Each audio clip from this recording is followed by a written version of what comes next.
Hello peeps. So this will be part 8 of the Masters build, and we're going to be going with the Sega Master System, the Sega Megadrive, the Nintendo Entertainment System, and the Super Nintendo. So if you're new to the channel, I'd really appreciate a like and a subscribe. I'm literally trying to get to 1,000 subscribers and I've just hit 700, so we're not a million miles away. It's a bit slow going, but I'd really appreciate it. So basically, like I said in the last video, the 4 systems that we'll be doing today don't take any setting up at all. They're just plug and play, plug your ROMs in, away you go. You don't have to change any settings, they just work. If you want to go in and change some controls, if you don't like the way it's set up with a controller with like the A and B button, you can just alter them. That's all you need to do. And also, as with the handhelds, your main decision is going to be whether you want the default unglazed borders, which is basically the console or like a border of the console or the handheld what you're using, or if you want to go along with the bezel project. My personal opinion, this is where I really like the bezel project on these games. I'm not a fan of them on the handhelds. I prefer the default unglazed, so you're actually looking at the handheld console basically. But with these, I go with the bezel project borders. So basically, like I said, it'll be the 4 consoles that we're going to install today.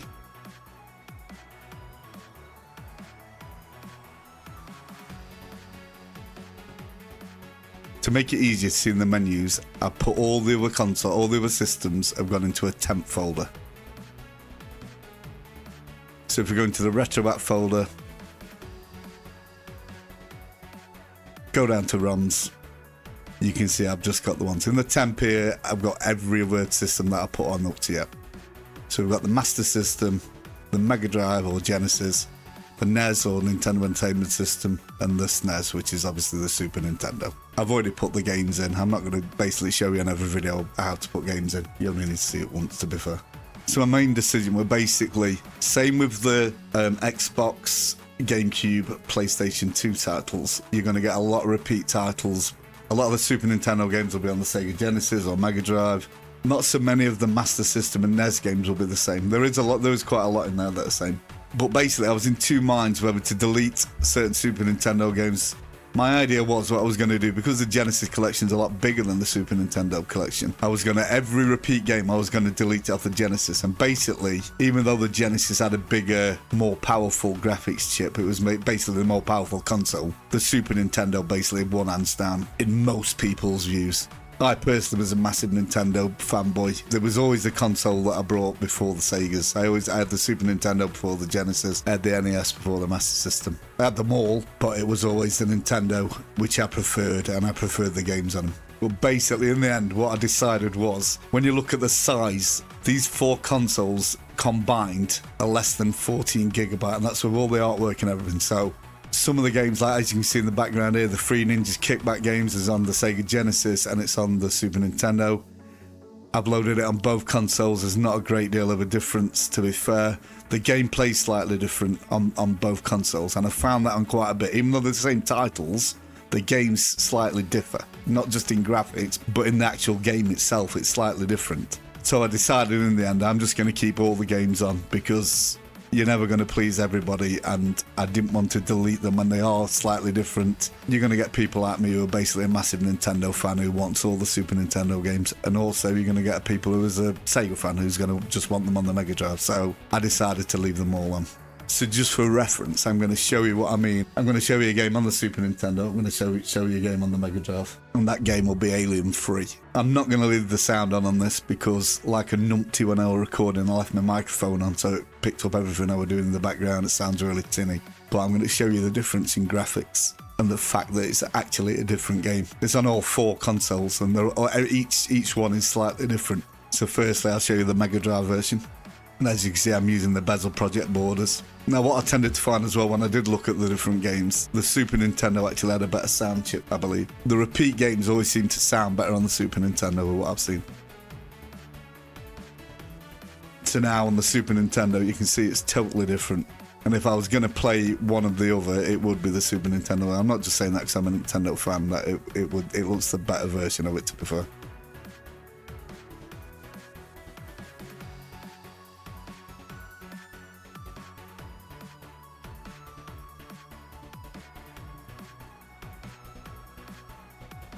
So now I'll show you how to download the bezel project borders. We'll come down to updates and downloads. down to the bezel project. It's going to find any console that you've got installed. It's going to find all the borders on their system. So for some reason there's 2 for the Super Nintendo, but when you click 1 it downloads them both. So we'll go down and install them all.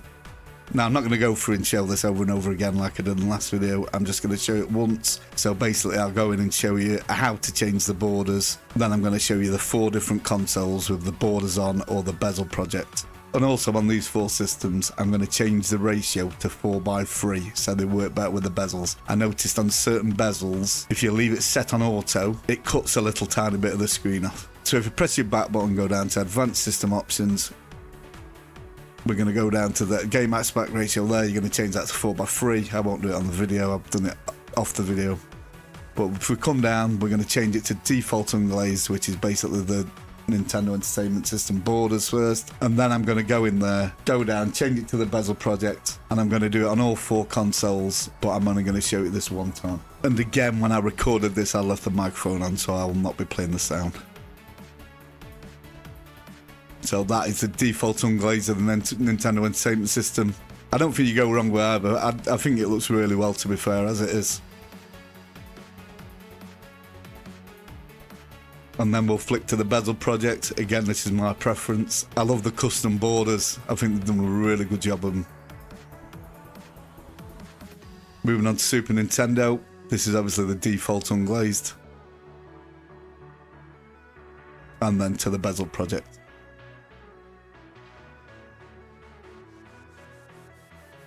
Master System. Like I said, each to their own here. I'd personally use either or. Again, bezel project.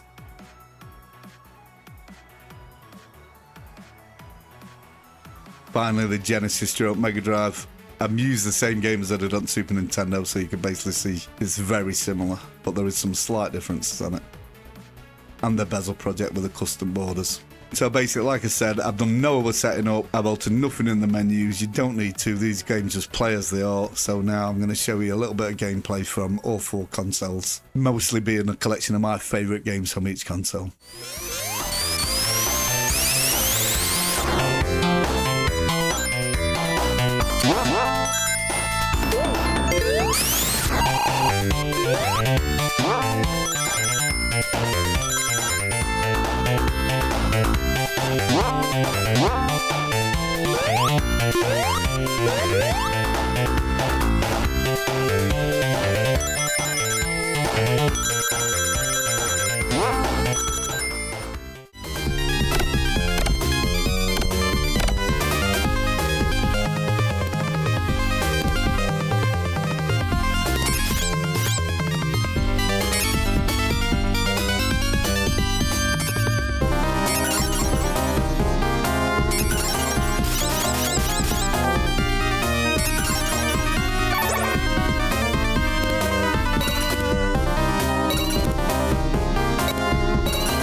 So lastly, I'm going to show you how to configure the Mayflash Dolphin bar. Basically, any shooting games for the Nintendo Entertainment System, the Megadrive, and a lot of other consoles, you can use your Wii Remote for the shooting games. So we'll start with a classic Duck Hunt for the Nintendo Entertainment System. So if you go into your RetroArch menu, which is dependent on your hotkey, what you've got set up. Mine is the Xbox button on my Xbox controller and the red B button. You're going to come down to Controls, go down to Port 1 Controls, change the device type to Zapper, and make sure the mapped port is set to 2. If it was on 1, you'll get movement, but the start buttons and stuff will not work.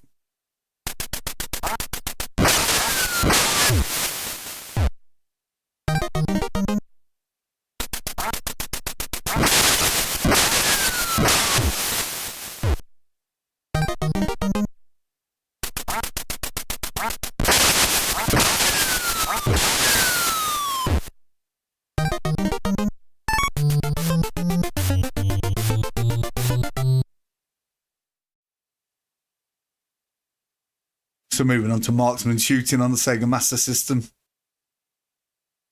Again, you're going to press your RetroArch menu button. You're going to come down to Controls, Port 1 Controls. You're going to make sure it's on the MS Light Phaser.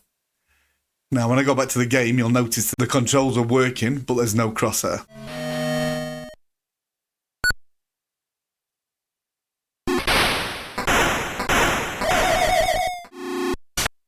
So if you're wanting to use the crosshair, you come back in, go down to Options, then you're going to go down to Input, and the Show Light Gun crosshair, you're obviously going to change that to on from off.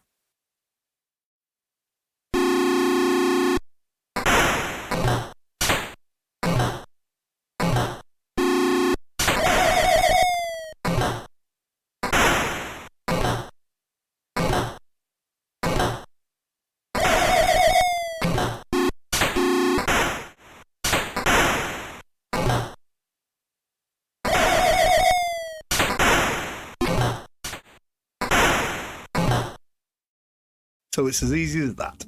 Now you may have noticed that not all of the games had the bezel borders. Now there's 2 reasons for this. So firstly, obviously they haven't got them in the system. You could probably acquire them from somewhere else, you can make your own. And then secondly, they're basically going to be named different to your ROM files. In the last video that I did, I showed you how to rename the files so they matched your ROMs. Basically, the borders have got to be named exactly the same as your ROM file. And like in mine, many of my NES games are American games. Now, the Bezel project seem to find most of the Japanese games so they don't match because obviously their image files have got Jap in brackets and my ROM files have got USA in brackets. So basically, Retrobat won't find them. But anyway, as I said in the video, both the default unglazed and the bezel project borders look mint, to be fair. Both look 10 times better than just having the black borders. So it's basically going to come down to which one you prefer yourself. Leave a comment below and let me know which ones you guys prefer. So with my next video, I think I'm going to be adding the Wii to the system. I'm going to talk a little bit more about the Mayflash Dolphin bar, what you use for the Wii remote, which to be fair is an amazing addition to any retro build. I'd recommend them to anybody. Always go with the Mayflash. Spending that little bit extra. I've never once had an issue with my Mayflash bar and I've been using it for a couple of years now. So until then, I will see you next time, peeps.